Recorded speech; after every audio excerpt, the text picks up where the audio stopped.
নমস্কার দর্শক বিন্দু, তো অর্গানাইজেশন চেয়ারত সংগঠন শিক্ষকদের নিয়ে কিন্তু একটা গুরুত্বপূর্ণ আপডেট কিন্তু সুপ্রিম কোর্টের তরফ থেকে কিন্তু চলে এসেছে। তো যাবতীয় আপডেট এবং খবরগুলি আপনাদের আমি বিস্তারিত হয়ে জানিয়ে দিব।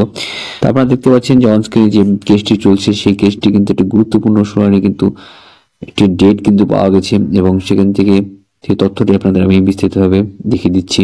তো আপনারা অনস্ক্রিনে সেই কেসটি কিন্তু দেখতে পাচ্ছেন 44,519/2024 যে সুপ্রিম কোর্টের নবপর্যায় ভার্সেস স্টেটের যে কেসটি আছে সেই কেসটি কিন্তু আপনারা দেখতে পাচ্ছেন। সেই কেসটি কিন্তু আপনাদের 20 তারিখ অর্থাৎ 20 জানুয়ারি 2025 কিন্তু ওঠার সম্ভাবনা প্রবল রয়েছে এবং সেই কেসে কিন্তু সেদিন রফা দফা হওয়ার কিন্তু একটা সম্ভাবনা যে বিশেষ সূত্রে আমরা কোর্ট মারফত যে জানতে পেরেছি, বিভিন্ন উকিল এবং যাবতীয় যেসব আইনজীবীরা রয়েছে তাদের তরফ থেকে জানতে পেরেছি যে আপনাদের যে নবপর্যায়ে যে এবং অর্গানাইজার টিচারদের যে কেসটা আছে সেখানে কিন্তু সংগঠক শিক্ষকদের দাবিগুলি সঠিক রয়েছে এবং তাদের জেতার সম্ভাবনা কিন্তু প্রবল রয়েছে এবং সেই কেসটি যদি রফা দফা হয়ে যায় তাহলে আপনাদের আরও তাড়াতাড়ি কিন্তু যে নিয়োগ প্রক্রিয়া সেটা কিন্তু দ্রুতগতিতে প্রাথমিক শিক্ষা পর্ষদ করতে বাধ্য থাকবে।